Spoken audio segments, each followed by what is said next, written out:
Hello, welcome to Cinema Savvy. We are here to give our review on Shang-Chi and the Legend of the Ten Rings, which is, of course, the latest Marvel film. I'm going to be saying that like every other month, aren't we? Like, how many of these films are coming out? We've got Eternals this year and Spider-Man. And that is the new updated intro, by the way, at the beginning of this video. And God knows what that's going to look like in a few years' time with how many intros they keep doing. But yeah, we're here to talk about Shang-Chi. This is sort of like the big blockbuster film at the moment. And you know, the money at the box office is kind of testament to that as well. I'm sure we'll talk about the box office that this has made so far. And I actually think this is going to be quite a balanced discussion tonight, you know, ranging from all opinions, positive, negative, and kind of in between as well. So it should be a really fun one. Obviously, if you've seen the film as well, do comment along tonight too, because we love talking about the film with you guys. I think we're probably going to stray into spoilers for some of it, but I think probably at the beginning of the review, we always let you guys know anyway when we get into spoilers, but we'll probably start off with, you know, spoiler-free opinions and everything. But before we dive right into it, over to George with the socials. Absolutely, guys. So comment along tonight. I want to know your thoughts on this. There's been a lot of buzz about this online. A lot of people have seen it, which is obviously we'll talk about the box office later on, and obviously the Disney Plus kind of stuff, because it's not on Disney Plus, thank God. But as usual, comment below, hit that share button, and subscribe. We've got, as Chris said, a lot of Marvel things happening right now. We're going to have a review for What If when it's done and dusted, Eternal, Spider-Man, and we know there's going to be other shows happening at some point. So Marvel's not going away anytime soon, as we've said pretty much all year round. Probably the only thing we've covered all year round, actually. When was WandaVision? January now? Which is mental to think about how far away that was. But yes, do comment below. And if you're new to the channel, if you don't know where we are, find us on social media, which is Facebook, Cinema Savvy, Twitter at cinema_savvy, letterboxd.com, and of course we have a link to TeePublic in the description below. But Shang-Chi and Legend, I'm happy to do spoilers if everybody else is, just as a heads up. Because I think everyone's seen this that's going to jump on. I think most people have seen it this weekend. And we always start off with these. It's so weird saying thoughts going in. Tate, how did you have any hype? I think we're all going to have different things with this as well, potentially.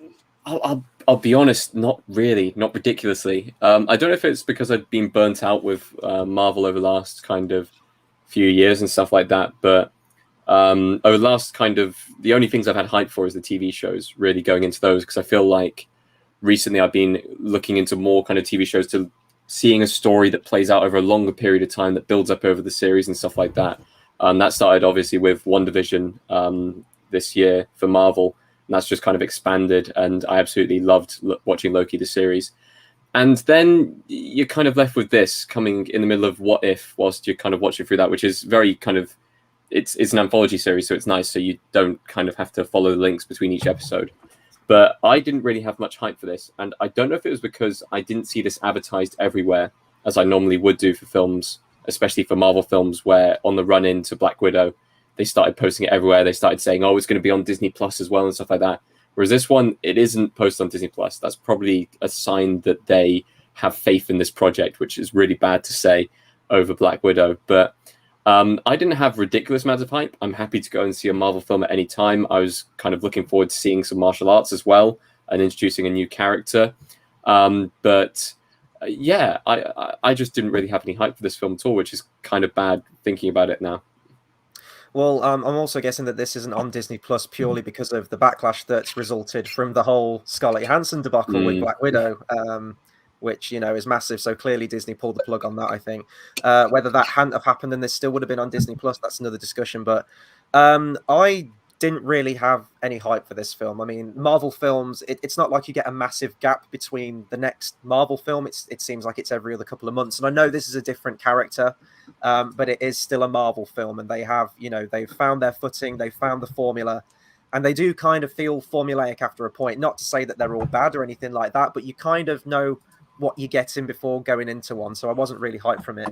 I will say I don't think the trailers were up to snuff at all. I don't think the trailers really did the film justice in any way, shape or form, to be honest. So from a trailer standpoint, it didn't really get me jazzed. The one thing I will say is that, I mean, Shang-Chi, like, do many people know who that character is? It's quite a, I want to say a low tier character, but he's not your Spider-Mans, your Iron Mans, your Captain Americas. It's, you know, if you say Shang-Chi, more often than not, people probably won't know who that character is. So there is always like an inherent excitement to see a new character brought to the screen and sort of like, you know, be brought into sort of the popular audience limelight. So there was a little bit of that going into it. I was going in with an open mind because I knew nothing about this character, this world, this history, this origin or anything. But in terms of actually being excited for the film, it was just kind of another film that I went to see that evening, really. Yeah, I'm kind of with you on that sort of heading into it. That I think it was it 2019 Comic-Con when Marvel announced a lot of things. I think that's when it was like Blade was announced, the first load of Phase 4, all that kind of stuff, and Shang-Chi was announced. And I know nothing about the character, and I was really interested because it's not an American thing. Obviously, since you guys probably used to read a lot of comics when I was younger, and I knew nothing of Shang-Chi until watching it on Friday, to the point that I was casting my mind back. Like, even Black Panther, which I'd argue was the last origin for Marvel, maybe, I knew a lot about Black Panther from the comics when I was younger and had heard of it. And so many characters that had been introduced were all people that were well known. And Shang-Chi was like, okay, I've got some really, really, real intrigue here. And then I didn't enjoy the trailers. I forgot this film had gone into production. I remember the Disney call last year. I got back in time for the Marvel stuff, and Shang-Chi's filmed. I was like, oh, like, you've only been talking about Black Widow for the last year, so I keep forgetting that we've got loads of other things. And Eternals is the one they've been hyping from as early as possible because of the Chloe Zhao stuff and what they're expecting. So I knew nothing, and I'm kind of going to talk about the whole Disney Plus stuff because obviously we'll get to box office later because it's been interesting seeing what's going on today. But Bob Chapek, who obviously took over from Bob Iger, who was doing an absolute terrible job, by the way, as Disney CEO, absolute train wreck. So the amount of time till he gets sacked with the Scarlett Johansson stuff.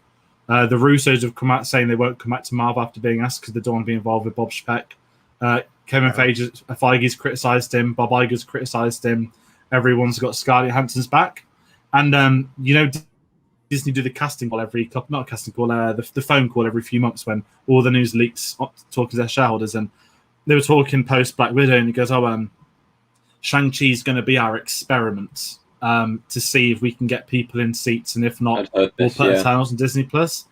And Simu, who obviously played Shang-Chi, came out and criticised him, saying that we aren't experiments. This is the first Asian Marvel superhero film.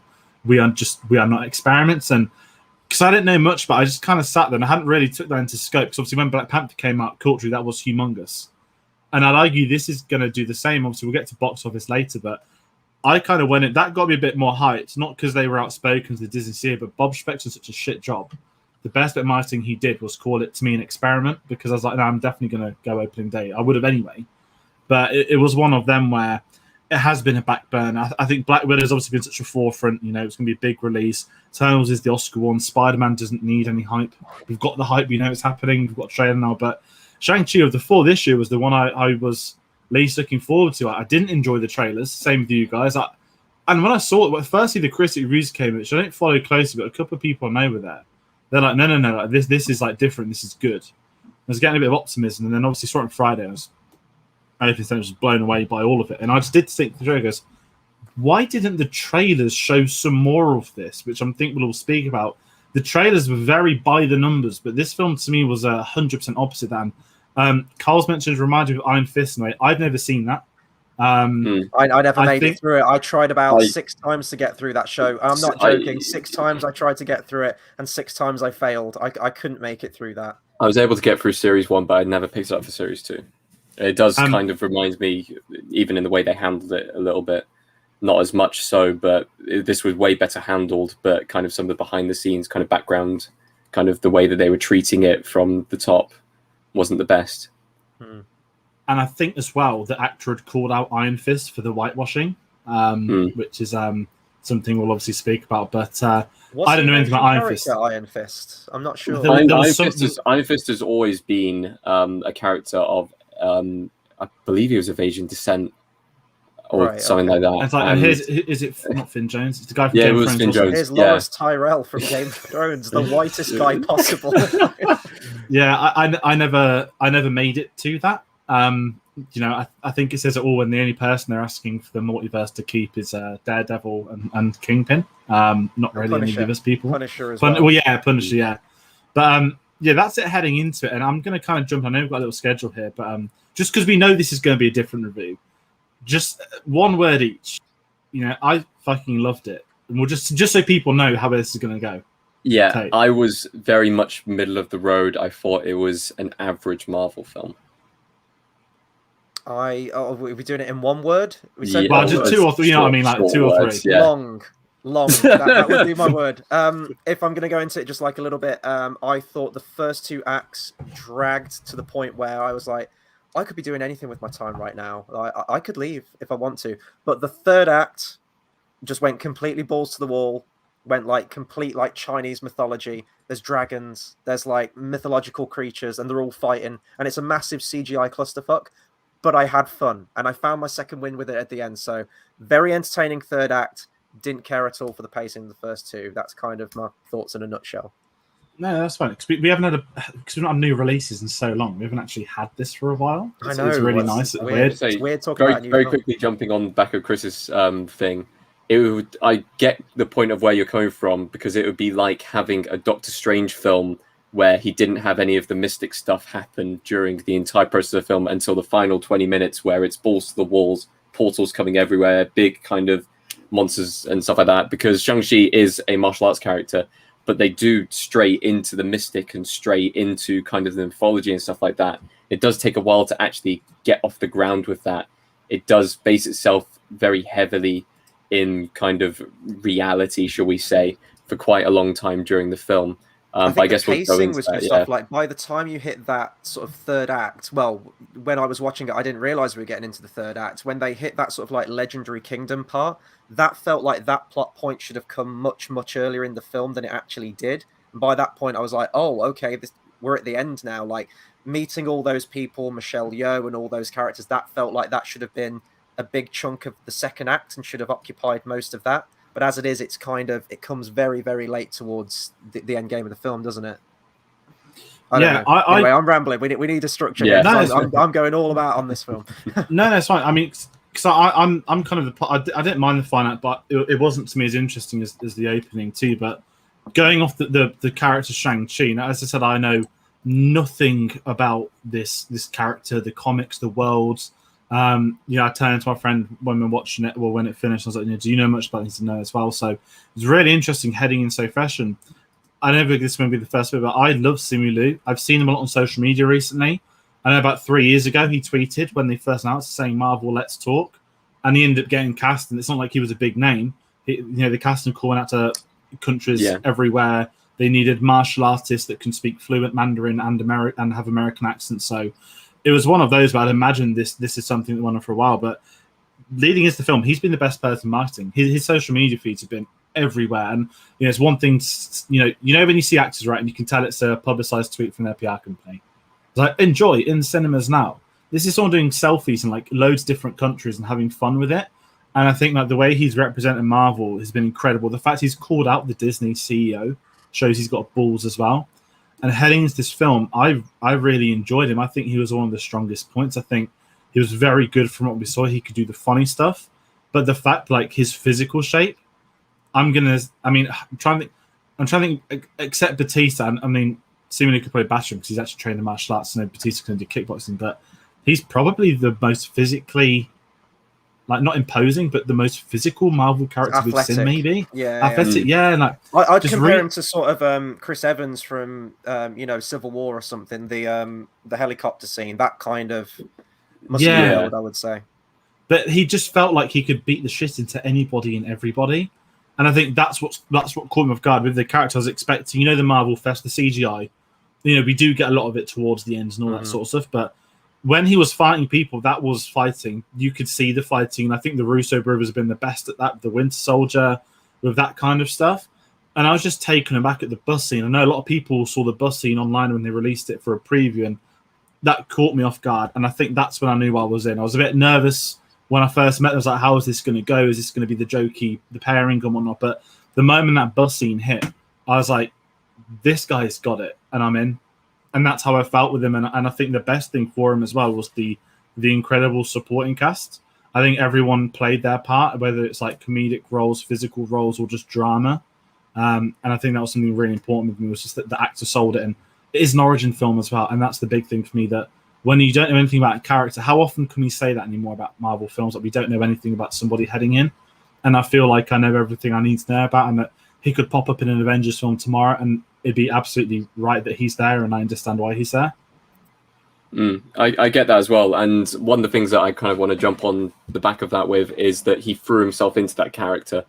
like Simu Liu. Like ever since like on the social media, I saw the thing where he said let's talk and stuff like that on Twitter, and ever since then he has just become the character, or at least just thrown himself fully into it with every single bit of marketing and stuff like that he's put out. It feels personal. It feels like it's an achievement for himself and that he's representing his entire community, which is fantastic to see, especially for a person who came from a comedy series. What was it, Kim's Convenience? I've never seen it myself.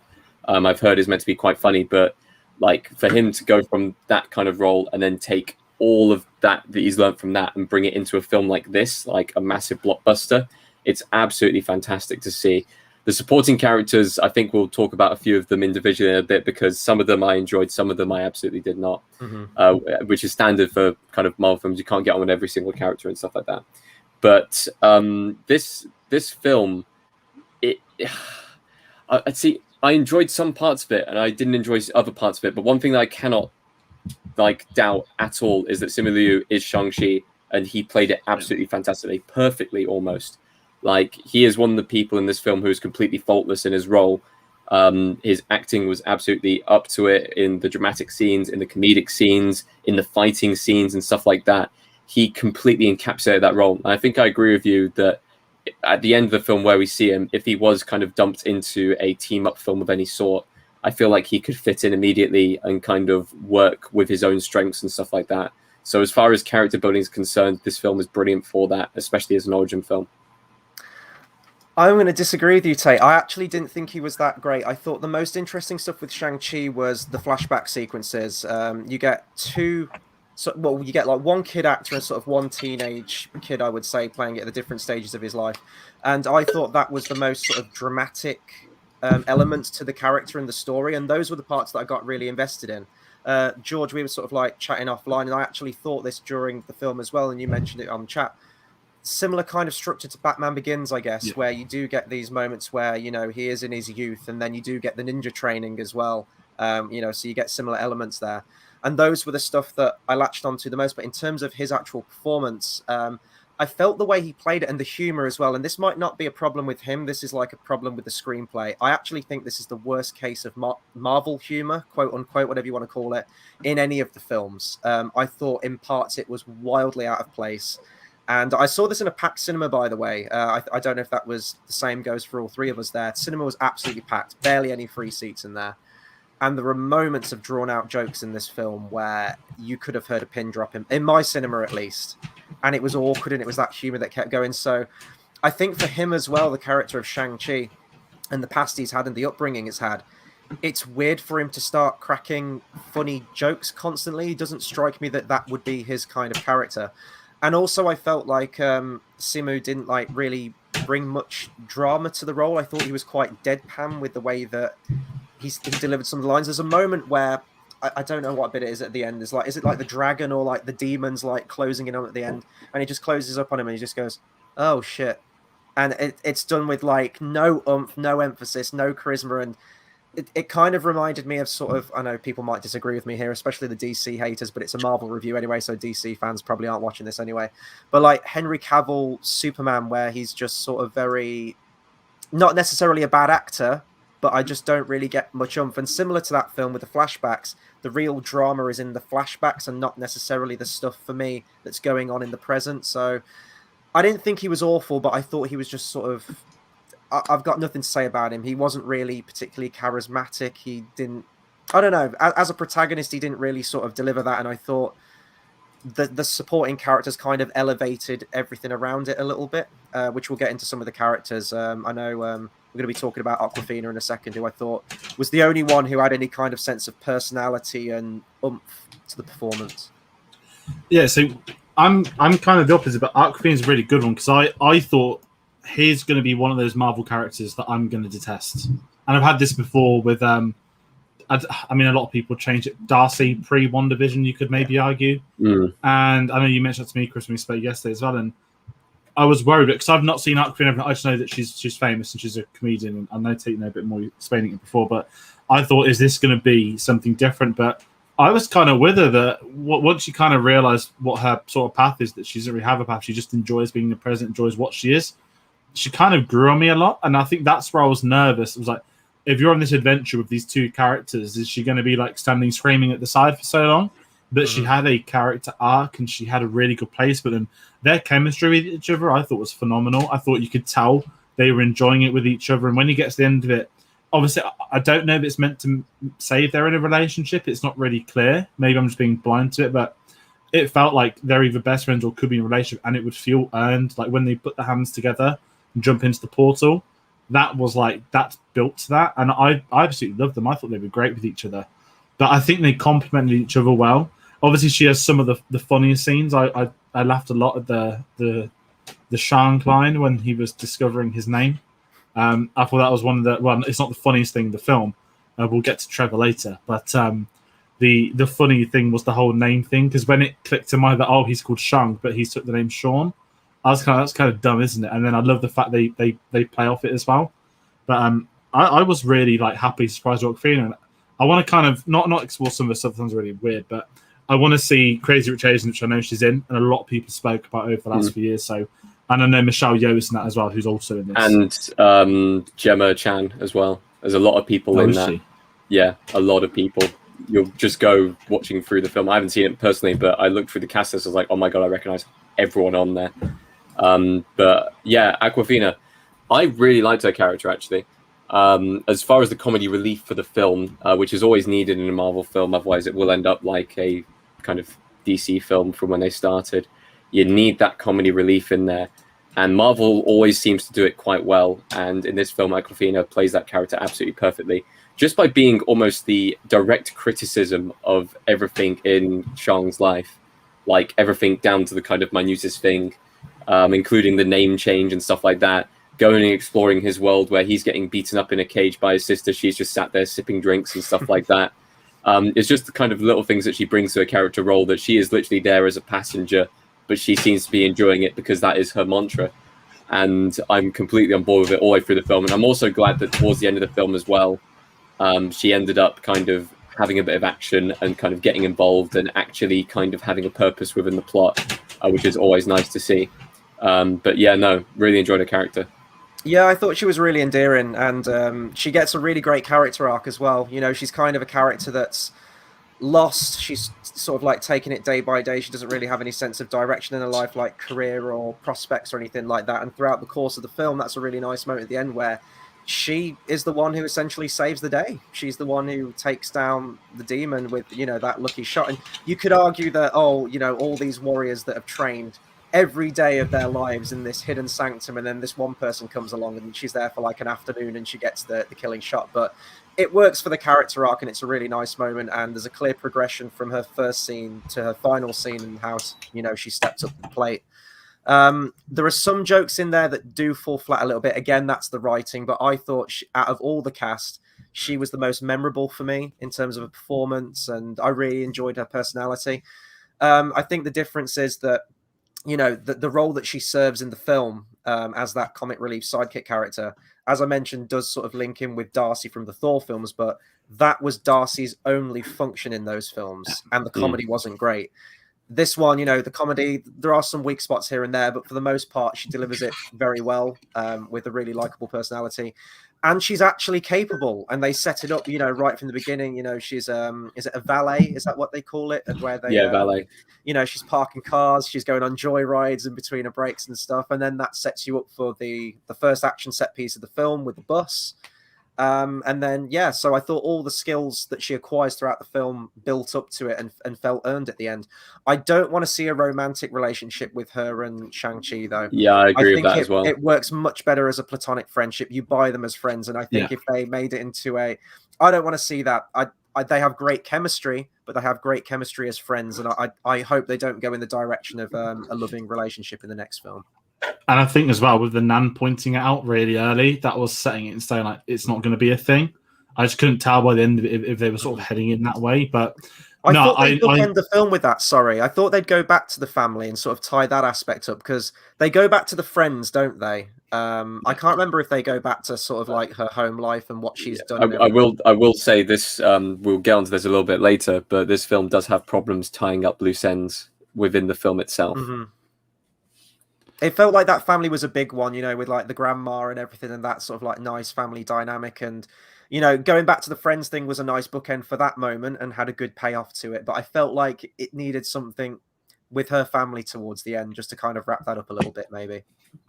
Yeah, because I think it cuts, doesn't it, right from the end battle to the restaurant part. Yeah. Should we talk about the best thing in the film? And this is 100% the best thing. Are we going to talk about Zhu Xiaoling first? Oh yes, let's talk about Zhu Ling. I mean, it's the family dynamic. Yes. I've never seen the actual thing. I think she's called Meng Zhang. I've really enjoyed her character. I knew nothing about his origin, didn't know about siblings, but the moment we get to the cage fight, and we'll have to bring up the cage fight for the bad reasoning with some false advertising. And I thought she was a very compelling character to add into it when you've got the Shang-Chi being the older brother, the fact he abandoned her. It was really interesting watching it on the rewatch today. Obviously, by the end of the film, she's fully trained up and everything. She's training with them. In the flashbacks to when she's little, it's before the character says she used to watch in the shadows. But you see her with the weapons in her hands, always watching them and stuff. And I thought it was really neatly done, the whole flashback stuff. But her character arc was very interesting because she's obviously following in her father's footsteps with building her empire. Felt very then also Miles Morales, the Tinker in it. They all do like spray paint as their villain symbols and stuff. It felt very much like that by the time we got to the end of the film, but I thought she was great. I love and I like the fact it wasn't your typical. Okay, it's very stereotypical to go, oh no, I didn't actually send you. It's clearly them. You know, it's fine to do that, but I'm also glad like he didn't actually need to save her. Like she doesn't need to be saved. She's already way above the sort of imperil type stuff. But I really enjoyed her in it, and I thought the actress was great for the action scenes as well. I don't know what the weapons are called, but you know from Kill Bill that the person has in Crazy 88 with the whole like spinning thing, the thing when she's kicking them. Yeah. That's a Morning I don't know what Star, they're called. isn't it? Is it a Morning Star? It's not a Morning Star. It's like a blade on a rope thing, isn't it? That the sort of it's a kunai. Kunai? It's a kunai, isn't it? I don't know. I loved it, and I thought again it was really unique to give her something a bit different to the others. And when they got to the action scenes with it, I thought they were quite inventive with what they did with her. No, I actually found her story a little bit more compelling than Chong's. Honestly, like her story of basically him being the chosen one, him being trained up, her having to kind of train in the shadows and stuff like that. And then in the moment where she kind of needed him the most, he goes and leaves her. And she's then kind of left with the consequences. I like that kind of backstory for a person because that could have gone one of two ways. And we kind of see it go both ways within the space of the film, with her possibly kind of doubling down and training just as she can escape, or kind of going into that kind of side with the dad's side of the family and going into the villainy and stuff like that. We get to see kind of glimpses of both sides, that it has kind of tormented her, that he did abandon her and she did wait, and she was naive enough to wait, even though she had been training off him for that many years. So I found it really interesting with her character in that sense and stuff like that. I'm surprised you haven't seen her in anything, George, before, because she's actually been in nothing before. This is her first role in any film. Oh, really? Yeah. This was her first role for absolutely anything. IMDb is literally just this one credit, this thing, and 2 self-credits, which are both interviews about the film. So this is her first time acting, and I think she's a great actor for it. I didn't see any kind of flaws in her performance. Didn't seem like she was an inexperienced actress or something like that. She really fit into the role. I genuinely wanted to see more of her character, actually, because I found her slightly more compelling than Shang in some areas. I like the concept of the character and the backstory. I actually think her strongest scene's probably, I think it might be in the cage match. I've only seen it once, where doesn't it stop in the middle of the cage match and have a flashback where he left and then it cuts back and then she takes him out, doesn't she? So I really liked that moment. But again, it's just, she didn't really have much staying power with me. And I actually think towards the end of the film, she kind of gets lost in the minutiae of everything going on. There's not really a moment that's particularly memorable for me during that final sequence. I know she's like flying around on a dragon, but beyond that, I don't really remember much else that she did.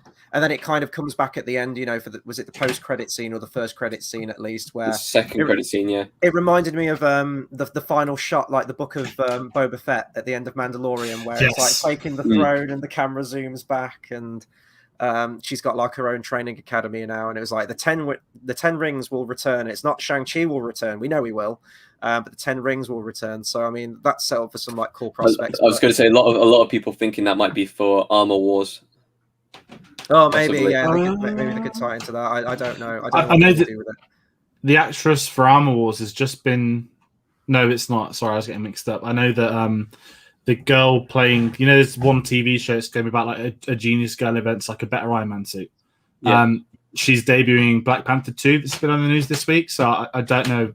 There's so many Marvel shows in development. Like you've got like the Captain Marvel 2 on its film. Then you've got like the Skrulls, the Secret Invasion, all this stuff. So I'm completely lost. But I think she's a welcome addition for it. And I think you're right. I'm not saying I want to see a show of her, but something like Armor Wars, like if the Ten Rings are going to stay and have a presence, which looks like they're going to go with, then I've got absolutely no idea leaving. If they want to make her a villain, they could. Keep her as a hero, they absolutely can. So it's interesting. I love that really weird, like, right-hand man that they have with her at the bar, who's like the really hype one that's the commentator. Reminds me of like those sort of like game show stuff. But obviously he's with her at the throne room scene at the end. As I have to mention... Yes, mention him. Razor Fist. Sounds like Taserface's long lost cousin. I was genuinely thinking during the film, like, oh, they've gone with the kind of Taserface joke again, but they've I was expecting it. I just needed him to come out and say, "I'm Razor Fist," and I don't know if it's a comic book character, but I know that Drago Jr. was going to be in this film, but I mean, we knew that Shang-Chi would beat the shit into, didn't we? And I'm glad he wasn't the main villain, because I think when they cast him, that was the original discussion, that he was going to be the main villain in the film. So when he turned up on the bus, I was like, Shang-Chi's going to eat this guy for breakfast. Like, he's got no chance. And when the machete arm comes out as well, I was just like, I hope this isn't the main villain, and it's not. But I didn't. I mean, the whole, it felt like that really awful, like tier 1 Marvel, not tier 1, like phase 1 Marvel villain, right? Razor Fist sound like that, and I was like, I thought he was going to get his comeuppance with the flying birds, but obviously then he was on their side after all. But a few things very quickly, just delving in. He's in Secret Wars storylines. Just want to put that out there.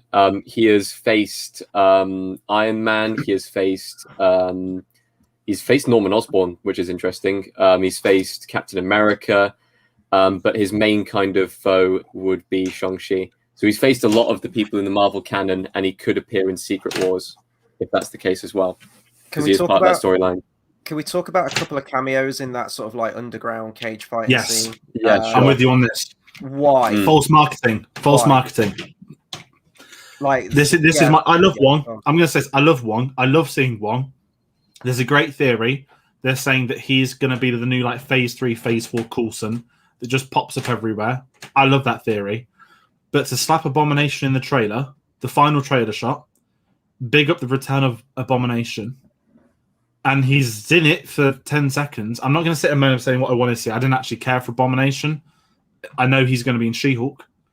But why did that need to be all over the advertising? That would have been a really fun little cameo if it hadn't have been on a marketing campaign. And he had nothing to do with it. And again, that's fine. It was a cool action in 10 seconds.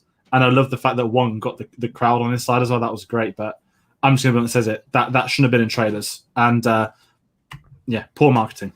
It's so pointless. Yeah. It just felt like pandering to me. Like I was actually excited to see Abomination come out, because I'm the one human being in the entire world that didn't like the 2008 Incredible Hulk film.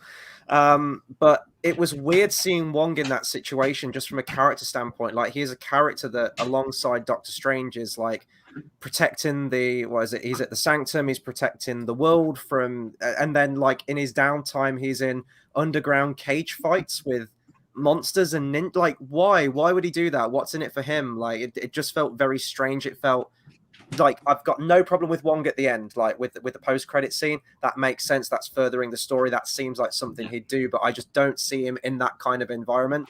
And Abomination as well, like, who was this for? Like, if you're going to bring him into She-Hulk, introduce him in She-Hulk. That makes sense because he's in the world of the Incredible Hulk and She-Hulk. But number one, the design is completely different. I'd say it's probably more comic book accurate, the appearance of Abomination in this compared to the 2008 film. But if you're trying to say that, okay, yeah, that 2008 film is actually canon, that's why we're bringing Abomination back, it's weird that he's not the same design, because if people remember that film, they're probably not going to know it's him because he looks completely different. People who haven't watched that film aren't going to know who this character is in this film. They're just going to think it's like this weird random background monster guy.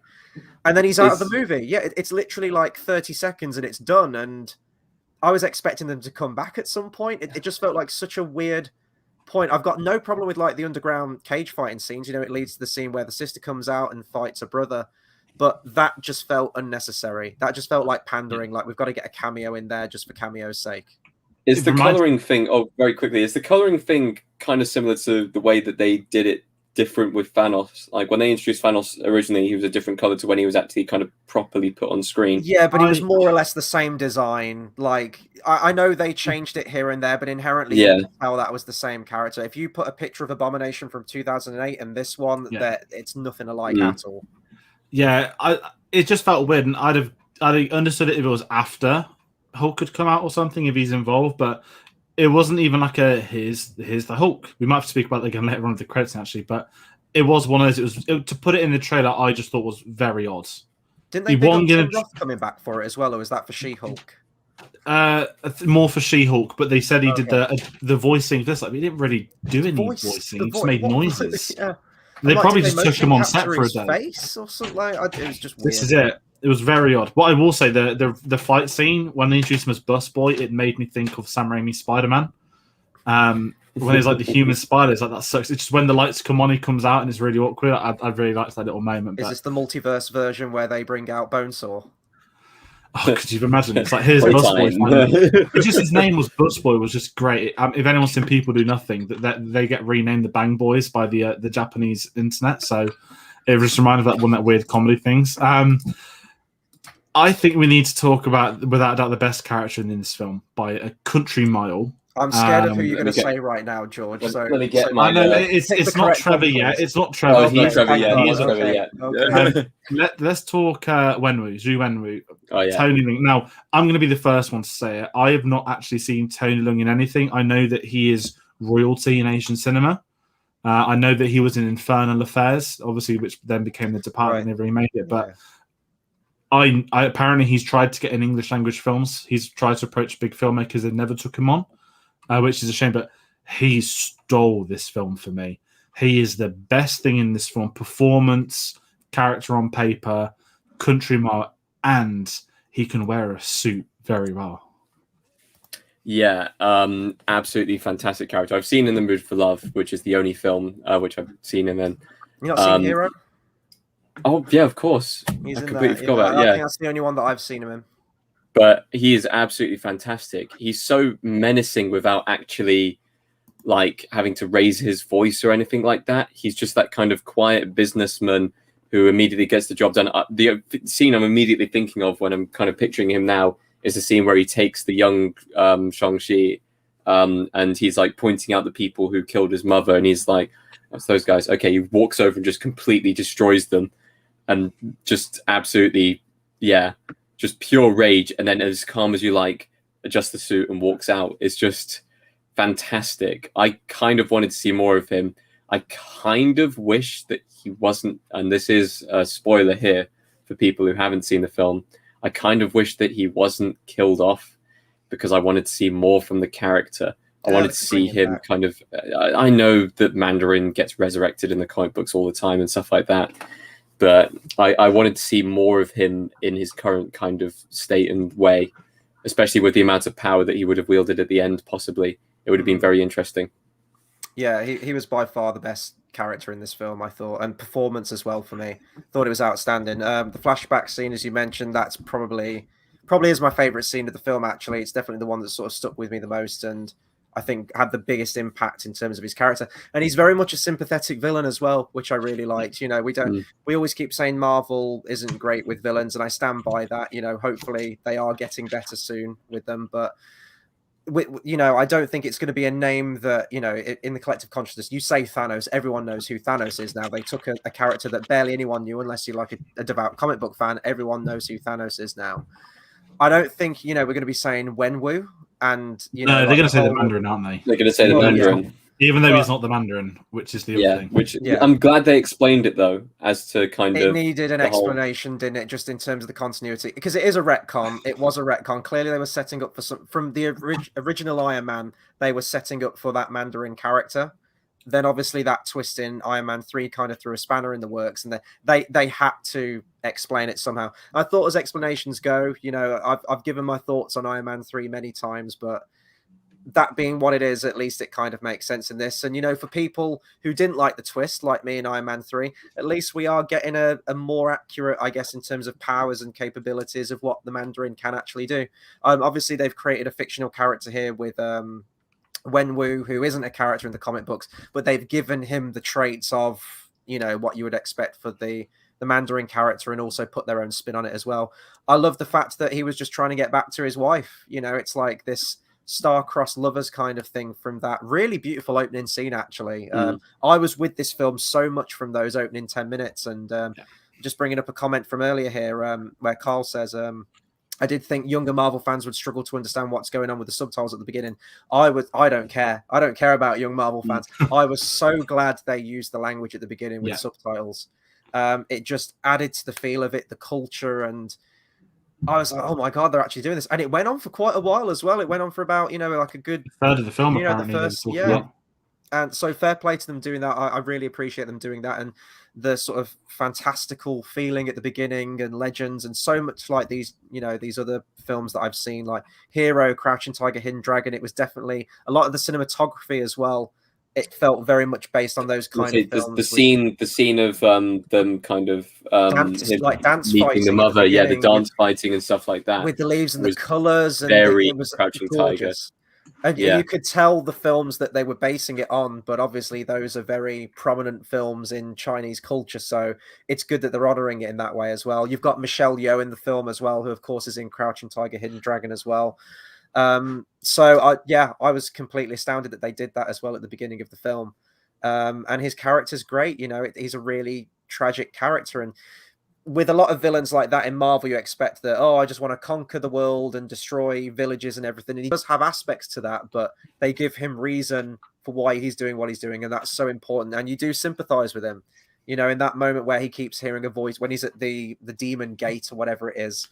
And he's almost not tearing up, but he believes in so inherently what he's doing. You know, do you think he clocked it though? Like all these horrible like squid demons are coming out the door. He must have. Didn't he think like maybe this isn't right? Maybe I've been tricked. But I think he was just I think it was I've come this far. I can't back down now.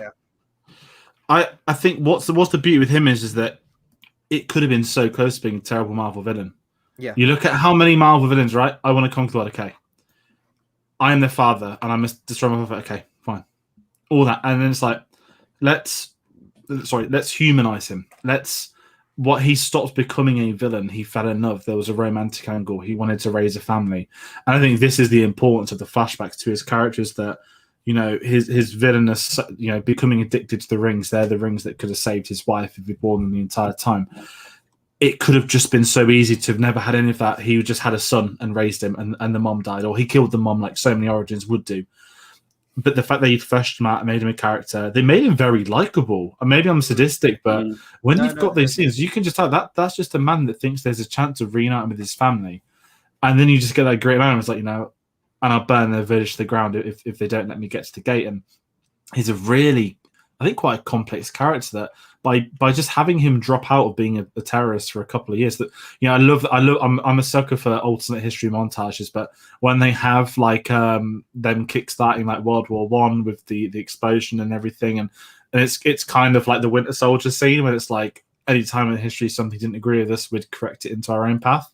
And I love that's what they did with the 10 Rings. It's the legend. Isn't it? Very, very quickly, do you think they would do if they did a What If series 2? I don't even know if they. I mean, they've done it before with what's it called, Star Wars. They're doing a season 2. They're doing a season 2. No, what I was going to say was they've done it before with Star Wars by introducing something in The Mandalorian and then having it in the film literally the next week.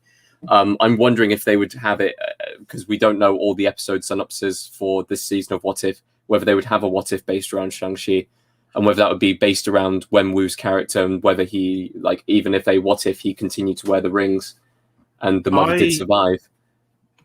I think it could happen. I'd be very surprised if it's in season 1, but I know they're planning season 2, and I believe, I mean, it's Marvel, isn't it? From what I heard, Chadwick Boseman apparently recorded 3 episodes worth. Whether that's leading 3 episodes or being in 3 episodes is a different conversation. But what if looks like it's something that could be around forever? You know, it's an anthology series. There's no commitment, but I think it would be too soon for anything Shang-Chi, but that's something I'd love to see. Or what if he was the one in Iron Man 3 that was hired to do the job? And that kind of dynamic. So it's a really interesting one. But what I loved with him is just how he uses the rings. Like I said, I've not read Iron Man comics. I've never read Iron. I've not watched the show. I was going to say, normally the Mandarin used to have rings on his fingers, and now they've changed it to fighting rings, which were used to kind of block attacks and swords and shit, which is cool. And I kind of thought, oh god, Sonic rings, it's going to look crap.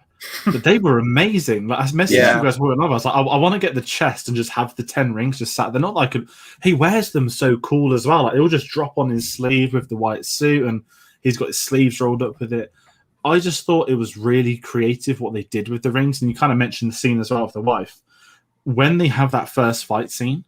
And it's how they fall in love. It's one of my favorite scenes, and it was just I think it's quite beautiful to watch that scene itself. It's so different, and it's the most unlike anything Marvel's ever done because it is directly looking into Asian cinema, martial arts, and the fact it was almost a dance, and that's a recurring theme. And you get the whole mirror image at the end when Shang-Chi's learned how to do it as well, and the dad's realizing as they're fighting that he's got his mother's fighting style.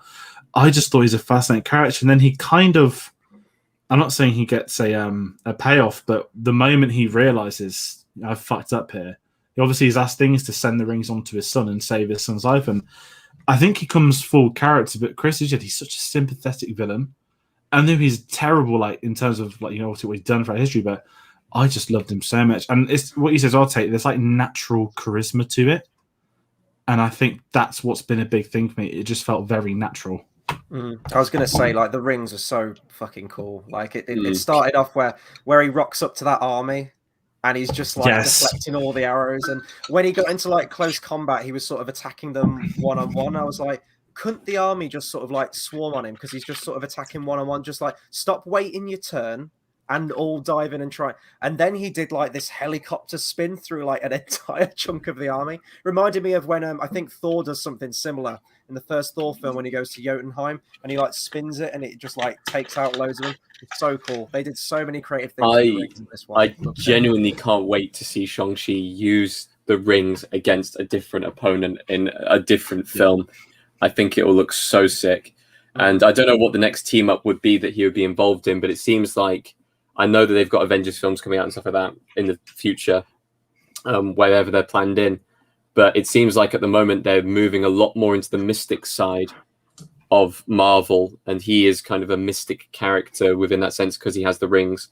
Whether there'd be a mystic-themed team-up, just like they're doing like a Guardians of the Galaxy with, or as Guardians of the Galaxy, with Thor coming in as well. Whether they would do kind of we have a mystic threat, it's probably going to be Mephisto or whatever, like... But because I thought this too. I'm holding on to every fraction of hope. Anyone else think it was Mephisto behind the demon door? There was a little bit, just a second. It was a weird. Okay, this is one of the critiques I have of this film. You're building up all the time for it to be some kind of big threatening kind of monster unleashed onto the world and stuff like that. The door finally breaks down, and sure, we get these smaller demon things which. They steal the souls, and they're not really that threatening. But you get this big... like the Dementor's kiss, wasn't it? That's what it reminded me. Yeah, you get this big kind of weird Cthulhu. You get this big weird Cthulhu flying thing. That thing was badass looking. It was badass, but at the same time, like, I didn't see it as like a massive kind of big threat for the film. I thought whatever was behind the door was going to be a bit more threatening and evil. Like, it didn't even attempt to, like, go for any of the portals or anything like that. I just thought that if its goal was to steal the souls and then move to like the human world and stuff like that, which was its plan anyway, you'd expect people to be kind of running towards the gate to go and guard it, and that would be where the last stand was made. Instead, it was just kind of hovering over the village and stuff like that, which I thought was a bit... It didn't get past the sea though. Was attacking it though. It had to take out. Yeah, I was going to say he never got past the sea bank because the dragon was on him. Yeah, I just didn't see it. I just didn't see it as like, I know that Marvel in their past have had some problems with their kind of third act villain fights and stuff like that. I much preferred the fight between Shang-Chi and Wenwu than the fight between Wenwu the dragon, Zhu Xiaoling, and whatever the beast was called. It's more personal, isn't it? There's more sort of drama going on with the characters. So yeah, I agree with that. It felt like a bit of a downgrade, even though Shang-Chi's more powerful. I don't know. It's just it frustrated me as an ending. I didn't mind it. Normally the siege. I mean, what I'm going to say actually, I spent a couple of days thinking, what the hell was this ending like? It reminded me of Game of Thrones. You know, whenever Emilia Clarke's on the dragons, it's like, aha, of course she's on. You know, I think that's where we are with the technology. Dragon riding sequences are something I think people are going to struggle with for a few more years because one of my criticisms of this is the CGI in the final act. I enjoyed a lot of it, and I enjoyed a lot of this film. Some people went in saying it's like the third act's awful. It's got grey CGI. I didn't mind it. It didn't look like Transformers. It didn't look like the two same dragons fighting one another. The designs of each were completely different, and I loved how they moved in the air. I didn't know it was going to be in the film. Sorry, I know it was in a trailer, but I wish it hadn't been. That would have been a lovely surprise, not knowing the origin. Which is the same thing. Yeah, and the whole concept of a great protector, this big mythological being, and to get a final act, it comes out of the water. I was like, well, why did that need to be in the trailer? It didn't make sense. And again, it's going back to the sort of, there was some really good stuff they could have put in the trailers. They didn't. And that's how I feel with a lot of this. But the final act, I'm going to kind of not make an exception for CG. There's something, obviously, you know, we said earlier, the film was filmed and no one knew or cared because it was done on a soundstage in Australia. Now, this started filming apparently weeks before Corona happened in Australia. They've built the Mandalorian technology in Australia now. Obviously, Thor's filmed there, this filmed there, and then this was, I believe, the first film alongside The Last Duel, which is hopefully coming out soon. Obviously, that film's in Ireland after COVID, but this was the very first production. It was done and dusted. There was, what I will say, the tech wasn't as good as Mando, but I'm willing to make an exception that it was Corona. No one had a clue. This was done in August last year, but you could tell when they were on the green screen. It looks very. You guys was Infinity War, isn't it? When they're on the planet, and you can tell. Yeah. And you know, normally I'd go in, but I'm pretty chill with this, just because I know that the situation they're in a year ago, the fact this even was filmed last year is quite brave of them, in truth. And obviously, Spider-Man's been filmed in the studio last December, so I'd imagine it'll look a bit better. But the village stuff, I didn't mind it as a third act. The whole, like, the dragons coming in. I loved the design of the wall and the whole dragon scale stuff. I know it's really random to say, and I love the fight sequence with the dragons themselves. I could follow the action, and it was just a really interesting way to do it. But the design of the villain as well. How many films would have just had another, oh, look, it's the same dragon, but it's black. It's the evil dragon. And it was like something like out of H.P. Lovecraft, like this Cthulhu bat tentacle kraken looking thing that came out. No, I really liked it. I don't know if that's a character from the comic book. I don't know if did they call it the Dark One or whatever it was, or the Lord of Darkness or whatever. So the Dark One's from Futurama. So they call the creature something. They refer to it as a certain name. I don't know if that's just like a fictional creation for this film. Like we need some kind of big demonic thing, or if that is actually a villain or entity in the Shang-Chi world. It's called the Dweller in Darkness. That's I'm just googling it now, and it was a comic. Oh my god! The comic book face of it looks like Hang on, I'm going to check. It's got like an octopus's head. It kind of looks like Admiral Akbar with the tentacles. Dweller in Darkness. Yeah, it looks a lot better in the film. Oh my god, that looks so much cooler. Why didn't they go with that? That is Cthulhu right there. That is, yeah. I can see why they didn't go with that. I can see why they didn't go with that. Out the door, apparently, he also has fought Doctor Strange. Okay, that makes sense. I don't know. That thing is kind of badass looking. I'm not going to lie. It looks like they've changed the design though as the comics have progressed, so I'm fine with it. You know, at least it is a character from the comic books in some way, so I appreciate that. Yeah, it's just one of those. I think of finance, I'm willing to let it pass just because I'm gonna give it just because of the whole COVID situation. I think they're quite brave. This film was made, and I think the opening scene when the car goes off the cliff, and I was like, am I in a 3D film? And like the lenses aren't working. Like, it was really odd because obviously it wasn't 3D, but it there's felt a couple like of Mando season 1. You know that bit with the villagers where it's like we've got to train the villagers up to fight the thing. It's not just in Mandalorian, is it? I think we mentioned on our review for Mandalorian, it's in so many other films as well. It felt a bit like that. It felt very soundstagey. It felt like they had that one little village set, and I see what you mean about the CGI. I mean, it was everywhere in this film, and especially at the ending, and it was very noticeable. And it's almost like, I don't know if it's the lighting or the spacing, whatever it is, but you can always tell that they're not on any kind of location, and it does bother me. But I think I was more won over by just like the fantastical elements in this, and it was the spectacle that they did it. They jangled keys in front of my face. And I bought it this time. I loved seeing the dragons and the monsters and the cool lion things that were like fighting alongside them as well. Those were badass. The horse, I loved the imagination behind it. It was, pure like Chinese mythology come to life on screen. So I was just having a blast with all that stuff. But I agree, it was very CGI laden. Probably too much CGI in all honesty. But then again, how are you really going to put all of this stuff on screen? I guess more real locations, perhaps, and not as much green screen, perhaps. But it's a Marvel film. You're going to have CGI punch-em-ups. It's just the way of the world with the Marvel films. So, if anyone hasn't read the Kevin Feige statement on the Eternals when he discovered films can shoot on location, do read that for a laugh. A single beach, by the looks of it, in the Eternals so far.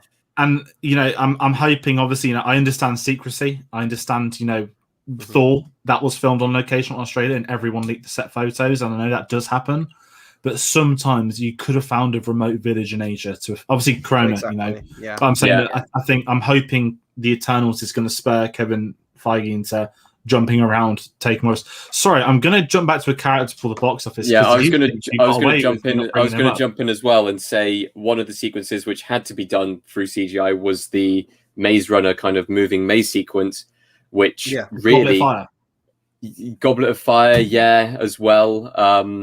Bit unusual, but it did give us kind of a moment where a character became useful for like the first time. If you want to, I know George's face of shock. I'm going to put useful. He's been one of the greatest that was useful. I don't know if Travis Slattery was useful. It was the little plushy Trevor thing. When he turned up to that premiere, and I sent you guys the photo, I was actually a bit annoyed. If I hadn't have known he'd rocked up to that premiere, I'd have had no idea he was in this film. And then I heard that noise in the dungeon, and I was like, my boy is back. The return of Trevor Slattery, one of the greatest twists in modern cinema, with the fantastic payoff in an absolutely stunning Marvel film. And he's got hair. He's become Jesus Christ. He's got clean off drugs. He's had character development.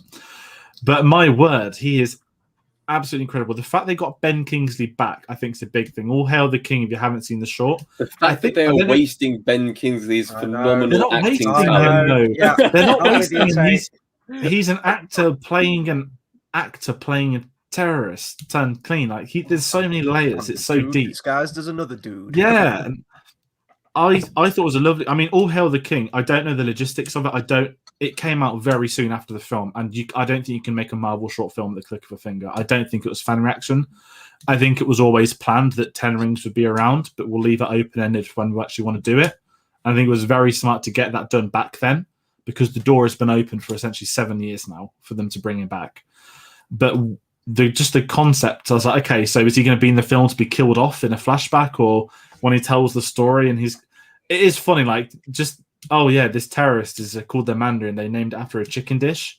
That's kind of a piss take on the comics as well, which is quite funny because it actually doesn't make sense. You'd have, oh look, he's a Chinese villain. We'll call him the Mandarin. And it's like, right, okay. Trevor in this Friday night, full IMAX. I've not heard so much laughter at the cinema. I know we've not been at the cinema for a long time as well. I have not heard laughter like this since 22 Jump Street's credit scene. That's the last time I laughed this much in a cinema. And it was the Planet of the Apes speech. What a way to show that you've got the rights to Planet of the Apes by when he said, I'm Liverpool. When he mentioned, the summer of 1960, I was like, is that something to do with the Beatles because he likes Liverpool? I was like, Planet of the Apes. I was like, where the hell is this going to go? And it was just how casually he dropped it. How do they train the monkeys? And it's like his Scouse accent dipped in and out, and I didn't care about that because it's Ben Kingsley, but he was so funny in that scene, and I've not laughed that hard. Even today, I was laughing again, and I was worried. If you watch a film a second time, the funny scenes aren't funny anymore, and that can happen a lot with Marvel. Happened to, I think, Guardians 2 was the worst one for me for that. I was pissing myself, and there was only about 15 people there today, and there was one guy just howling to himself, and it was just incredible. It's so glad to have him back, and he gets payoffs. He stays alive. He shows the village football. Liverpool, as Tate's wearing his scarf, probably the only summer signing they did this year was pay money to get into Shang-Chi. I just thought, what a way to get Ben Kingsley back in. I'm not saying I want to see him in another film, but I don't think you can. He's alive, so he'll return. It was when he was playing dead. I thought like they've actually killed him. They've killed my man. No, I thought he was playing dead immediately. I was like, he's going to say, "Oh, I'm acting" and stuff like that. But positives of Ben Kingsley. He's a Liverpool fan. He taught the kids in the village the offside rule. He played dead, and that joke did get me. The Planet of the Apes thing also got me. But the issue that I have with his character in this film is that you've already got comic relief in Awkwafina, who's playing very good comic relief. Not only good comic relief, but good chemistry with Shang-Chi, with Simu. Like those two have brilliant chemistry together, and that's where a lot of the comedy from the film was coming from. We didn't need a second source of comedy. We didn't need that second kind of extra tier of comedy, because that entire kind of middle segment of the film, it just became too much. It just became way too much. Like every single line was a comedic line. Like it felt like a character they've been trying to kind of incorporate into the Marvel films ever since we've had Korg from Thor Ragnarok, where you have that Taika Waititi styled character that's brought in, who's there, who doesn't speak and stuff like that, who's a fluffy little thing. I can't remember what it was in Ragnarok, but Morris in this film, Meek, and then they keep on bringing back these characters like, oh, this is this character, he doesn't speak much and stuff like that, and it's just kind of there for the comedic value and stuff like that. They've outplayed that joke now. I think it worked better when it was a Taika Waititi film and less so within this film. Because it was just something for kind of, Trevor Slattery to just kind of go, oh, I know the way through the forest because I'm the only one who can communicate with him, which is like, it just made no sense. Maybe Morris was speaking Scouse. Oh, Christ. Hey, how's your car, mister? Oh, I'm not even going to do an accent, but... just pissed off every single Liverpoolian right there, so... What is it? My mum's Scouse as well, but yeah. So it is part of my blood somewhere, but I'm from the south, so I don't have the accent. But anyway, one of the other problems I have with the film in itself is that Trevor Slattery's character is seen at the end of the film, kind of, they're floating the candles off into the middle of the lake. And then there's no end credit sequence. There's no continuation of it. As far as we're aware, the last thing we see him do is be in that village. We don't know if he's still in that village living with Morris or whether he's gone back to the real world. We didn't see him in the Ten Rings camp. We didn't see him going out for drinks with the others at the end, which would have been quite funny. We didn't see him at the karaoke, which would have also been quite funny. We didn't see any continuation of him. In fact, for that entire third act, he was the entire middle act. He was the entire second act. And then he was nothing in the third act apart from that playing dead scene, which I think if you're going to introduce a character, especially one who's been in the film before, you've either got to kill them off or at least send them off in some way. And this has done neither, which I don't know if it leaves it as an open book or whether it just kind You of... want more? I don't know if I want more. I just want the character to be closed off.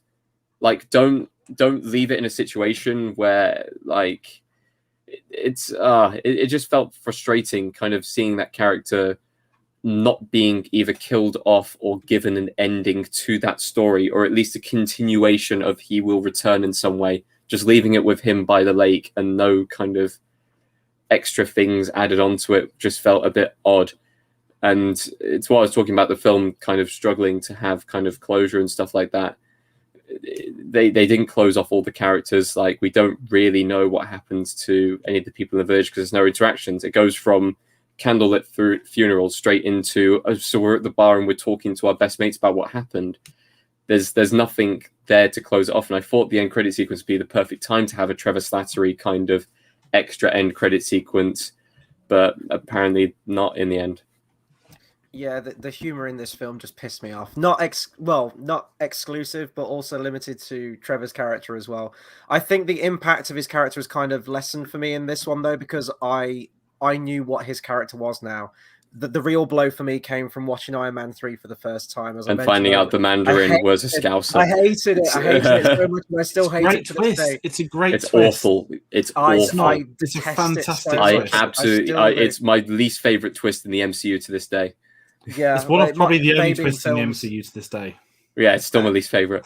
and like a part of my soul does die a little bit every single time I see his character, because I'm like, this is Sir Ben Kingsley, Sir goddamn Ben Kingsley, and to see him just squandered in such a way does kind of hurt me. I mean, he does the best with what he's got, right? And you know, he I guess it shows how versatile he is as an actor to do something like this. But it's, you think of the potential of what you could have had with a Ben Kingsley, and they had it for half a film. They had it, and then anyway, this isn't an Iron Man 3 review. We already have one on the channel.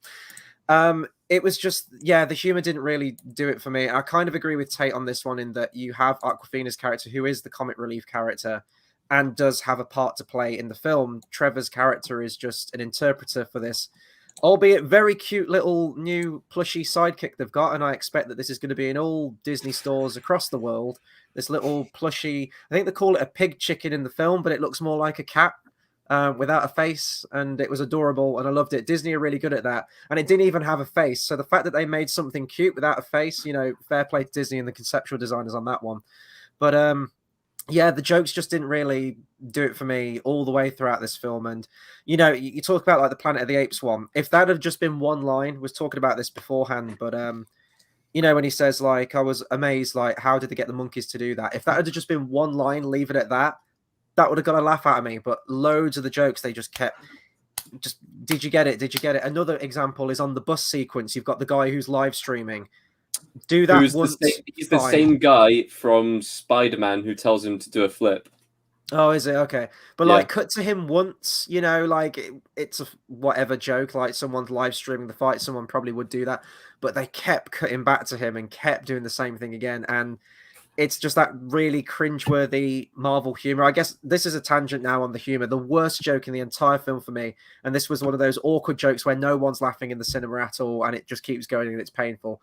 It's the bit where Shang-Chi's on the plane with Awkwafina's character, and he's sort of like going into his past, and he's talking about, I don't know if he's talking about the kingdom. I forgot the name of the place they go to at the end. He's telling her about his past, essentially, and you know, you're hanging on his every word. You're learning more information about the character. And this is a Marvel thing. Whenever it gets too dramatic or too serious, you got to pepper a joke in there to get the audience back. And the air hostess comes up and she says, what would you like for your meal? We've got, what was it, like chicken, fish, and beef, but we're out of chicken. And they're like, we'll have the fish. And she's like, oh, someone's just taken the fish. So you'll have beef. Yeah, we'll have beef because it's the only thing. Like, what? Why is that in the film? It's I didn't think that was. That's just American humor, though, isn't it? That's American. It's just crap. Doesn't need to be in there. Just crap. Just get it out. We get some of the best jokes in the entire film, but that then leads to the best jokes about Shang-Chi. That's fine. Like, because I'm going from Gina to Jenna. Interplay between the characters. When you've got random air hostess woman coming up with this like elongated SNL type skit about what is and isn't on the menu, I'm like, this is painful. This is like, just get it out of the fucking movie. We don't always need to punctuate every single moment in the film with a joke. And that's just a Marvel thing, but that's just a thing about Marvel films that I inherently hate. But I will say that this is probably the worst humor for me out of any Marvel film we've had so far. It really rubbed me up the wrong way. I was like audibly groaning in the cinema. And I just, do you think is that bad? You would really look at all 27. You think this is the worst humor of Marvel? It's yeah. It's all 27. Because I think this. I don't think there's that many jokes. I think drama-wise, this has got more drama than Night at the Marvel films.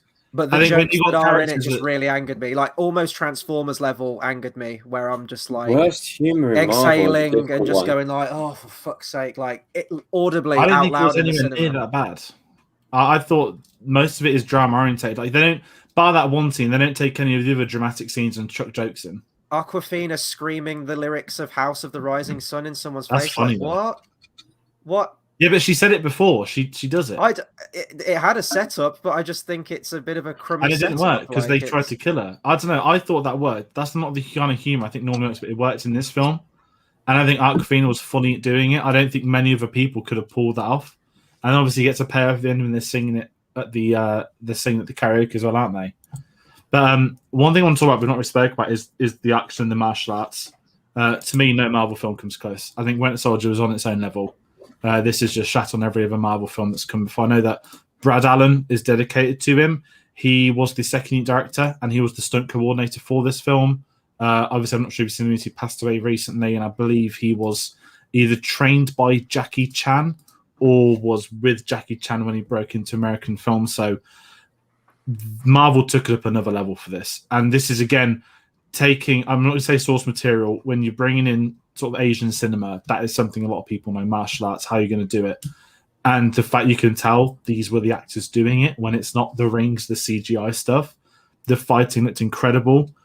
What the best fight scene of this film is, I'm also going to shout out Brad Pope on cinematography, who shot the action that we could follow. How many great action scenes are ruined by over-the-top editing or not following action properly? You could see them all fighting one another.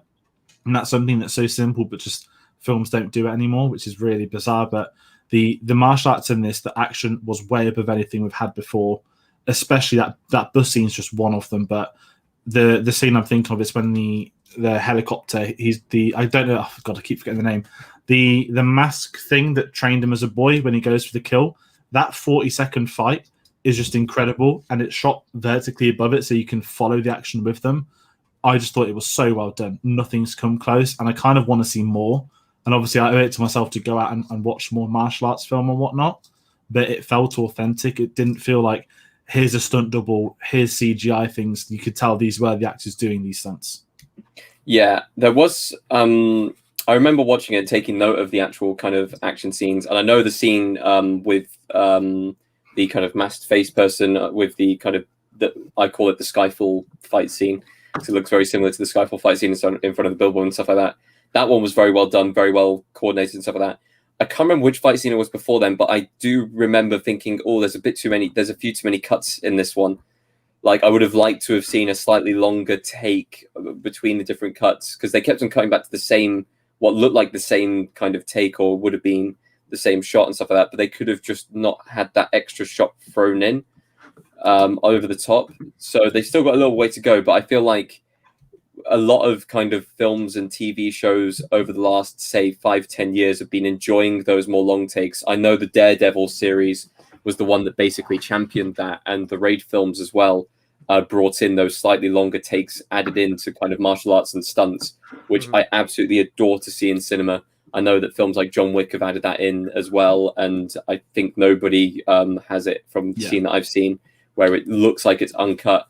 This film did have cuts within their takes, so they're not quite there yet, but there was, especially in that scene on the building, where it felt like a longer shot. You saw a lot more of the martial arts and stuff like that between them. When this film eventually gets a sequel, I would like to see a sequence filmed like that, because I think people will say it's one of the best Marvel scenes when it happens. We're not quite there yet. The scenes in this were very well coordinated, very well done, incredibly memorable. And one of the other problems I have with the film is kind of the scenes are great when it's happening, and then the kind of gap between the scenes is a bit kind of lengthy. But as far as the kind of fight coordination and stuff like that, I think they can only improve from here. And I think they've got so much room to work with, especially because it is martial arts. They could go absolutely anywhere with it. I completely disagree with you, George, on this one. I'm sorry. On this particular section, I couldn't be more in the opposite direction. I actually think the martial arts in this film was actually one of the things that I was most looking forward to about this film, knowing that the character is inherently about martial arts. And I think it was just all lost within the film due to the effects, due to the CGI. I'm going to compare this to a film, and you guys aren't going to like the comparison here, but hear me out here. The dancing in Cats, in the film Cats, right? You look at it. I've seen it. It's you look at the film, it looks like digital bullshit, right? It looks like it does look like digital bullshit. It doesn't look like there's any real people there, any dancing, any choreography, anything. It looks like it's all been done in a computer. But you look at the behind the scenes and you know that, well, actually, no, in a lot of scenes they had, very skilled dancers, trained professionals in the arts industry doing the dance moves, but it's all lost when you see it in the final film because they slap so much extra CGI and effects work on it. And I got exactly the same with this film as well. You know, films that you see, modern films, you know, The Raid or The Matrix or John Wick or something like that, you know, that is beautifully choreographed, well framed, realistic fighting, and it's almost like a dance. It's And the it's same very cinematographer. cinematic. It's the exact But same cinematographer.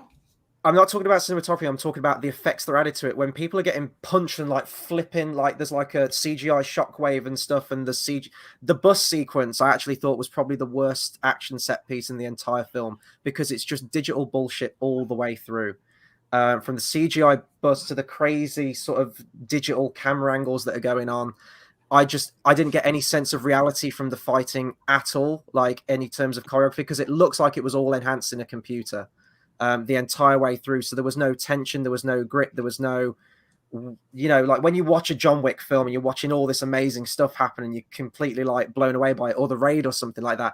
I never had that feeling at all. And even if you're comparing it to sort of like Chinese martial art films as well, again, like the usual names that I throw out there, House of Flying Daggers, Crouching Tiger, Here or anything, you know, those are some like superhero level antics that are happening in that film, but it's all done within camera. It's all done with like wire work or, you know, and even the hand to Chris, hand they stuff. That is they use wire work in this film as well for a Yeah, lot of the sequences.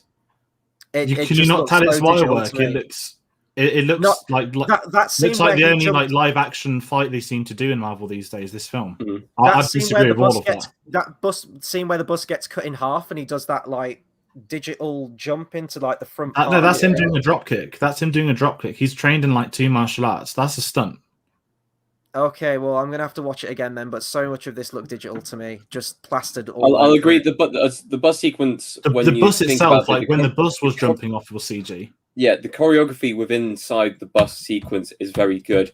The bus sequence itself, I will agree with you, is a little bit CGI heavy, but you kind of need that for that scene because that Do is you what is though? happening in Why that. couldn't you do that with like real, like Speed did it in the fucking 90s with a bus? Just do that, and I would have way more tension and way more peril in that scene than just watching CGI road cars, bus crashing through everything. It was just noise. It was just, I'm going to switch my brain off now and just not care about what's going on with Ivan Drago Jr. with his blade arm and a bunch of digital nonsense happening in this scene. So, but I'm then the when we opposite. get to the I think end, that's the like best there's fight scene, bar the opening with Wenwu and his wife. I think that's the no, best that was action good scenes of the because that bus. was in camera. That was beautifully choreographed. You could tell that was all in camera, and not much was added to it at all, if anything, really, in that scene. I But mean, you get to Simu's see got it. behind the scenes of his like Twitter of him doing the bus scenes, like the stunts jumping out the windows. That's all him. That's not stunt doubles. That's him jumping out on bus windows. Well, it didn't translate to me on screen. That's all I'm saying for that. I Mm. didn't get that effect from it. I didn't get any of that sense of awe that I do from, as I've mentioned, like the John Wick films or even the clips that I've seen from the film Nobody. And I haven't seen the film yet, but I've seen the trailers and some of the action scenes in that in like little clips on YouTube. You get that sense when I watch that. You know, it's all put on camera, but I don't know. I There think the was a big disconnect difference. for me I with think this one. I'll say the big difference between the two of them there would have been Nobody and John Wick and Yeah, the Raid Nobody's more all like go John for Wick. It's not heavy, martial arts. heavy. I know, but still, it's shot in the same style as if it was a martial arts film. No, It's I've seen Nobody's just a normal John Wick guns out film. It's not okay, martial arts or camera but frame either fighting. way, all of them are hyper. They've shot with kind of the idea of hyper realism, whereas this is kind of it's not grounded within reality. I mean, it's a dude fighting someone on a bus that has no brakes with a razor for an arm, Which you like could against the do person who has practically, you know, martial arts skills. You could can't do send that. a real bus down a hill with no brakes in San No. Francisco. Well, not with, you're not going to cut the 'Cause- brakes on the bus, but like, you know, the film Speed is about a bus that needs to keep tense action film. You don't cut the brakes or put a bomb on an actual bus to do that. It's just, you know, it's a real bus in a real city with real cars and it looks real and the tension's there. But it wasn't. And But it ramps wasn't up. shot. It wasn't shot in real because they were filming in Australia because of coronavirus. That's the other thing. That was in a studio in Australia. They didn't get to go and do bus stuff in the streets in San Francisco. Well, I'm just saying because like, of that, then it doesn't. I'm just watching action scenes kind of play out, and I don't really care what I'm watching. The bamboo sort of scaffolding sequence as well. Like you can tell that they were sort of like inspired by a lot of Jackie Chan's films as well. Some of the moves he was doing, he does one move on the bus where he sort of he gets out of his jacket and kind of wraps his jacket around, then like steps back into his jacket. That's like a Jackie Chan movie, does that in a lot of his other films. And the bamboo scaffolding, that's like in a bunch of stuff as well. I actually think they do something like that in, I want to say Rush Hour 2. I think at the beginning of that film, there's a sequence where they like scale one of those things. But because it is heightened and there are people doing ridiculous antics that aren't in camera, that are enhanced by either a digital double or something like that, those are the moments that take me out of it, because I know that I'm not looking at reality. I know that, okay, so that person jumped onto that thing there, that was real, and then all of a sudden he turns into a CGI avatar and does all these crazy monkey bar things over the scaffolding. That's the actor doing this. That's the actor, though. There are moments where they switch to digital doubles, man, all the way throughout that scene, and it just kept taking me out of it all the time. You need to. That's stunts. All the action for this was bar the 10 ring stuff, which is all obviously CG. This is in shooting action. Like, these are action set pieces done on stage. Like, I'd fly that in, because this is easy. Country Mile. I'll take it to the Blu-ray then when the behind the scenes come out, and you know, if I'm proven wrong, I'm proven wrong. But this was just the takeaway that I got watching the film. I didn't connect with any of the action scenes. I was bored by most of them. And at the end, that was also very CGI laden, as we've talked about. Yeah. But there was enough spectacle there of fantastical elements and creatures and monsters and things I hadn't seen before, and Chinese mythology, that won me over at the end. So I was more okay with that fight at the end because of the spectacle that was being shown. You like the CG fights at the end, but not the practical ones. The monsters, the creatures, and how creative they got with that, and the conceptual designs of that world. Yes. Okay. Only because you're the only person I've come across on the internet that didn't like the action in this film. But like the grounded hand-to-hand stuff didn't care about at all. But the fantastical elements of creatures I haven't seen before, and that community and those warriors and everything, the aspect of that and the sort of cultural aspect of that, that's the stuff I appreciated in the final act. Even though it was, I agree, it was too much CGI, and we've talked about that earlier in the review, because that was very soundstagey. I will bring up. I'm going to bring up a comment which I completely, wholeheartedly agree with, Chris. As a person who has seen Cats and got drunk watching Cats, and there is evidence of this, it is an insult to even mention Cats in the same breath as a Marvel film. In fact, I believe that about Captain Marvel, maybe. Well, now Captain Marvel's decent. I'll defend that. I've seen that film a few times. Now you have mentioned Cats, you must watch Cats again, I believe. I'd watch Cats again. I'd watch Cats again way before I would watch Captain Marvel again. I'll say that, because at least Cats is memorably bad and not just boring bad. I will say that. I think we got a lot of Captain Marvel fans. I'm not the biggest fan of Captain Marvel as a film. Hey, well, we are getting Captain Marvel too. Yeah, and Secret Wars. And I'm gonna have to see him. You know, so I'll be there for him.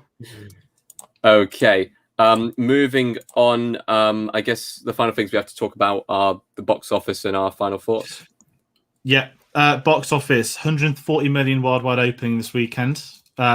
America, they thought it'd get 40 mil to 50 if they're lucky. It's got 70 million, and they're expecting it to get 85 million for the 4 day, because it's another bank holiday in America. So worldwide, it's almost 180 mil according to this. Yeah, so it's and it's when not does it release in China? Oh, wait, I was going to say, because that's going to push it so far up. So China aren't showing any non-Chinese films at the moment, and when they do open it up again, Bond is the first one, because it was the first one to be delayed a year and a half ago. So this film, obviously, it's not going to make. There's a lot of discussion online at the moment with how it's done. Again, no one expects it to do as well as it's done. You've got some cynics that are being retired saying that, it's the 5th lowest opening Marvel film, but it's going to end up grossing more than Black Widow, which had a high opening weekend and then a 90% drop off in week 2 because and way more trailers as well. Yeah, so many more trailers. And it's a character that's been in 10 films, something like that. So this has been a massive success. I'm expecting the sequel announcement this week now, and I think next week's going to be interesting for the drop off. So obviously, a standard film drop off is about 50 to 60% for the second week. The films that have been released online have been nearer 80 to 90%, but Free Guy and the ones like Free Guy, Fast 9, they've all been about 50-ish. So next week's going to be very telling with Shang-Chi, but it's looking like it's going to be one of the big hits. And I think the biggest spectacle of this is that people have turned up for the film. People have turned up they've gone to the cinema, and we can say, yes, we are still in a pandemic. There'll be people that won't go. That's fine. But this film didn't go online for people to torrent at 8 a.m. on the morning on Friday. And I think Disney's The Experiment is looking like it's not really an experiment. It's solid. It's better than anybody thought. So I'm expecting them to confirm Eternals will be at cinema, Spider-Man to be at cinema, all this nonsense. I can see Chloe Zhao kicking up such a shitstorm if they're like, oh, we're going to release it online at the same time. She'll be so out of there, like so fast.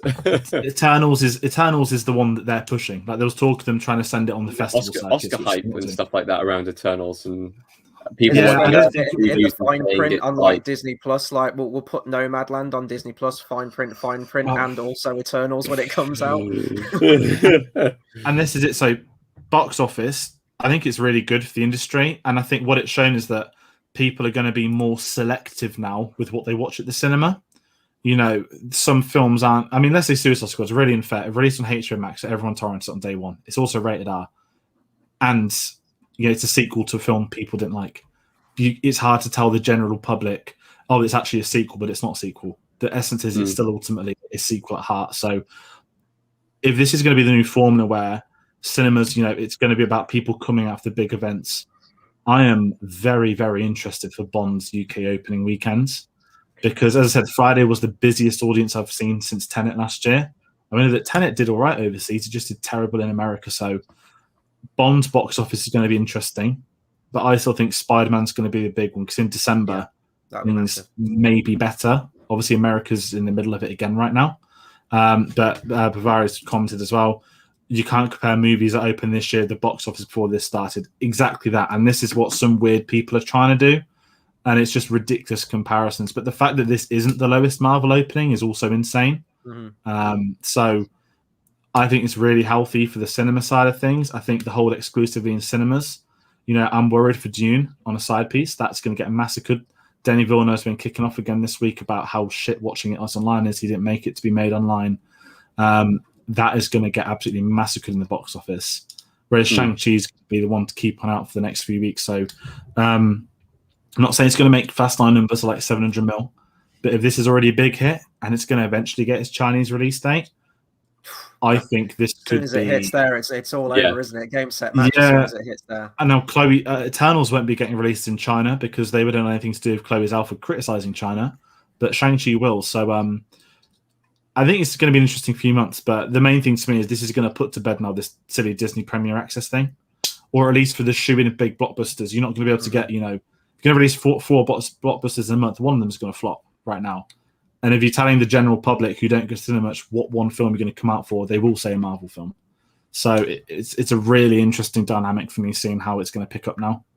I think they are still going to have to uphold that service, though, aren't they? If they've promised like you're going to get big films on the platform. Yeah. Well, no, Disney as well, because they started doing that. You've had Luca on there, you've had the past couple of Marvel films on there and stuff. They've had content that's also at the cinema, but also released at home. They did the same with Mulan. They're not doing it now, though. They're not doing it now, but what I'm saying is because they've already started doing that in some respect, I think to uphold that as the Disney Plus service, they are still going to have to offer some films also on the platform at the same time. They're making some films directly for Disney Plus. They've got the TV shows, they've got some films, but the new streaming rules is that they can put a film on Disney Plus after 45 days at the cinema, whereas it used to be 90, so they will be in cinemas less now. But I think like Black Widow is going to be out next week, the end of September on Disney Plus. Mm-hmm. So the turnaround's got quicker, but the only one that's locked in is Warner Brothers because they contractually have advertised every single 2021 release goes on HBO Max now. So Disney was very specific picking, we're going to test it on this. And again, I think the experiment with Shang-Chi isn't an experiment. I think Disney know they can't do it now.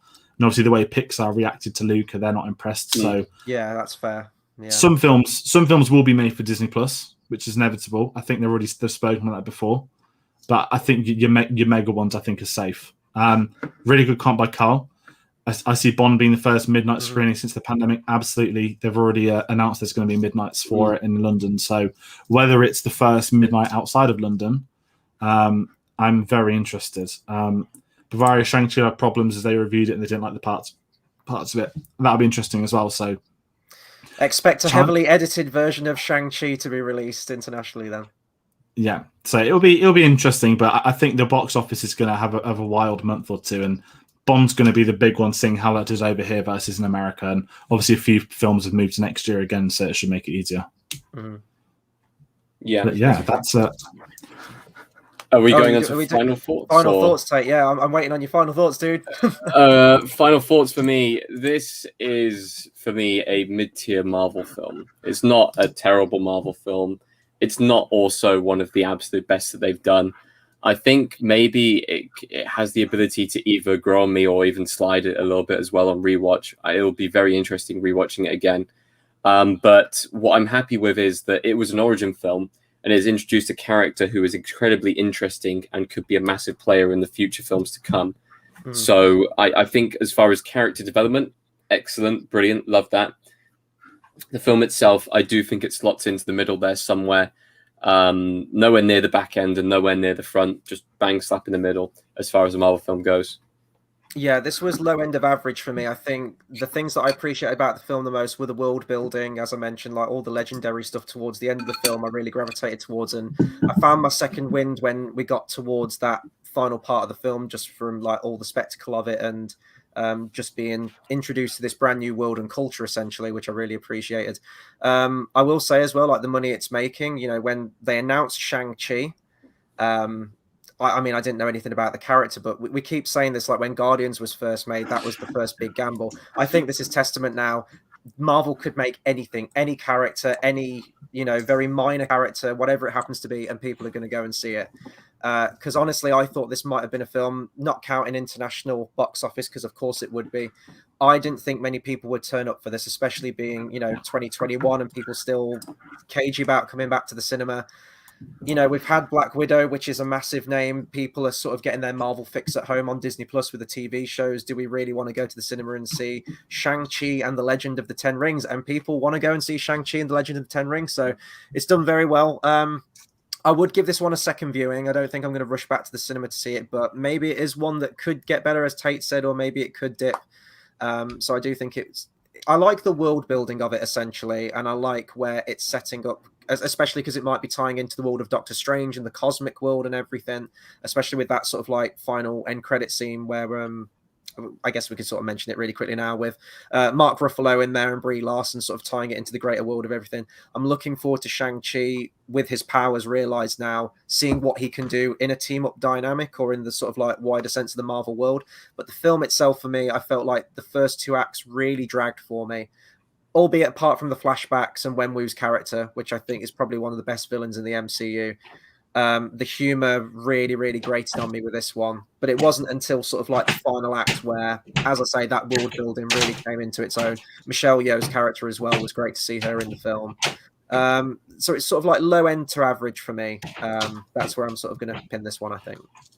For me, this is like the elite tier Marvel. It's sitting, I've done my re-ranking, it's sitting 9th, and I'm including everything like the TV shows as well today. So I've seen it twice. Don't know if I go to the cinema again just because there's a couple of things coming out soon, but this is one I'm excited to keep going back to, and I think one I'm going to follow. I kind of said to you guys for it, and I want to pick up some Shang-Chi comics because I know nothing about their world. I know they had to change a lot for racist stuff as well that are in those same comics and things. So I fully respect them for sort of putting their hands up and saying, we're going to get rid of this shit because this shit is bad. So it's one of them. I've absolutely loved it. It's one of the best origin films. We kind of spoke before. I don't think it's as good as Black Panther, but you know, very few films are in the Marvel scale. But it's nice to get an origin film again for a character that people might not be familiar with. If you really think about it, you've had Doctor Strange, Ant-Man, and Shang-Chi and Black Panther for the last like 6 or 7 years that are like newish as such. So I'm excited to go back. So I'm excited to see what more people think. But the main thing is that this is going to be a household name that's going to stick around with this, and I'm really excited to see what they do next.